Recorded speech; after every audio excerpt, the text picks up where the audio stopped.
In today's video, I'm going to teach you how to turn off taxes on Shopify.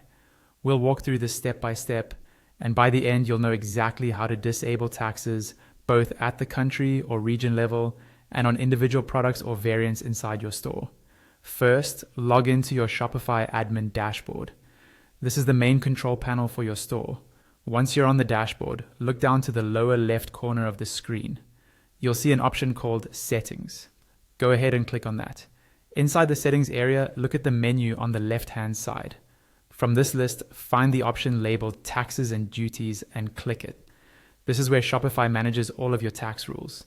On the Taxes and Duties page, you'll see a list of tax regions or countries that you currently have set up. Choose the country or region where you want to turn off taxes. Once you click into a specific country or region, you'll see a section for the base tax rate, and usually a list of regional or state taxes beneath it. To turn off taxes for that location, change the base tax rate for the country to 0. Then, scroll through the list of regions or states under that country and set each of their tax rates to 0 as well.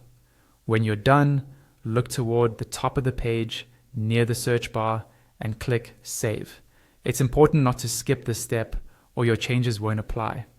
Repeat the same process for any other countries or regions where you want taxes turned off.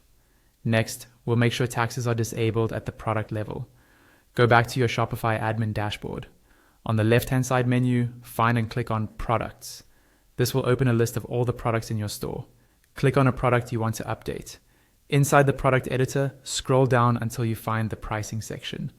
If your product has variants, instead scroll to the variant section, select a specific variant, and then look for its pricing area inside the variant editor.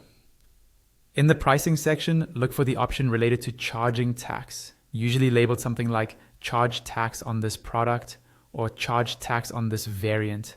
Click that option and make sure the checkbox is unchecked. This tells Shopify not to apply taxes to that product or variant. Again, go to the top of the page near the search bar and click Save. Finally, repeat the same process for the rest of your products or variants to ensure taxes are fully turned off across your store.